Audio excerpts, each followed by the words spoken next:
ইসলাম থেকে বের হওয়ার জন্য ইসলামের একটা ছোট্ট আমলকে নিয়ে খালি অস্বীকার না, তাচ্ছিল্য করলেও সাথে সাথে ঈমান চলে যাবে। আপনি আজীবন দাড়ি রাখেন নাই, আপনি হারাম কাজ করেছেন, আল্লাহ চাইলে আপনাকে মাফ করে দিবেন, কিন্তু আপনি দাড়ি নিয়ে তাচ্ছিল্য করার সাথে সাথে আপনার ঈমান চলে যাবে।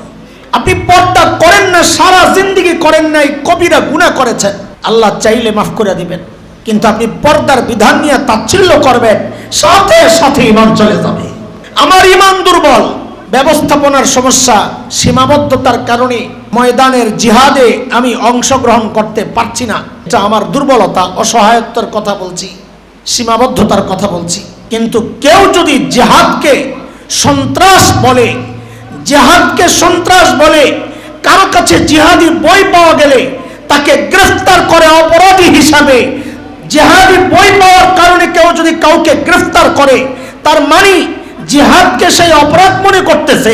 আল্লাহর এই বিধানকে যারাই অপরাধ মনে করবে, খোদার কসমে একটারও ঈমান থাকতে পারে না। বিষয় স্পষ্ট, আমি করতে পারি না, এটা আমার ব্যর্থতা, কিন্তু কেউ করলে, কেউ বললে, তাকে তাচ্ছিল্য করলে তার ঈমান যাবে না।